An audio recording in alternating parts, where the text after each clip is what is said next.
The physical world is a pretty remarkable place. It's full of wonder wherever you look. But to the ancients and the mystics, the other world held greater wonder. It is the place from where physical reality emerges and to where it returns once it ceases to be. And they also recognized there are places on Earth where the laws of physics, as we understand them, behave very differently. They were able to source the places where the veil between physical reality and the other world is particularly thin. And by accessing these portals, they would engage in a conversation with magic. The aim was to discover the source of everything. Those who engaged with the other world described it as the only place where true wisdom can be found, which enabled them to understand the laws of nature, even the very nature and purpose of the soul. And suitably equipped, they led their lives more consciously, with greater purpose and fulfillment. In a nutshell, their lives changed from a daily routine filled with disappointment to one brimming with meaning and purpose. A life of intentionality rather than a wasted incarnation. That's some benefit, enough to make you wonder, what are portals all about?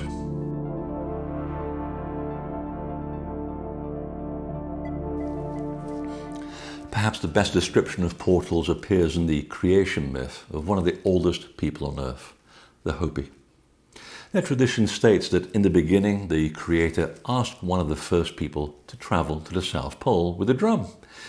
And when he arrives, he hears the heartbeat of Mother Earth. So he starts beating a rhythm on his drum in sympathy. And when the two heartbeats are in resonance, the Earth begins to send streams of life force from the center to the surface, whereupon the planet becomes abundant with life. However, some places became more abundant with energy than others, and these were called the spots of the fawn. To the Sioux, these hotspots were called scan. They became power places because this concentrated life force influences consciousness and elevates personal power in the form of spiritual attuning. In essence, the energy of a portal is capable of raising one's personal resonance. And the more one interacts with places of power, the more it builds up a numinous state of mind. A similar understanding of the Earth's telluric currents comes to us via the writings of the Tamil culture of southern India. The Vedas originated from academies some 16,000 years ago, long since drowned by rising seas in the Indian Ocean. And each book was rewritten and promulgated from epoch to epoch because they constituted nothing less than the words of the gods and the magicians who fully understood and could bend the laws of nature.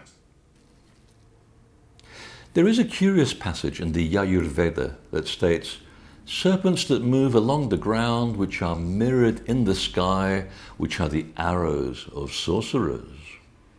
It was standard practice to veil important teachings using the language of symbol and metaphor, but with a little understanding, the phrase becomes very clear.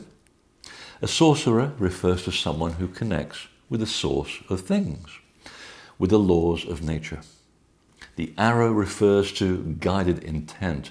It is the method by which the sorcerer guides a packet of energy to move from A to B.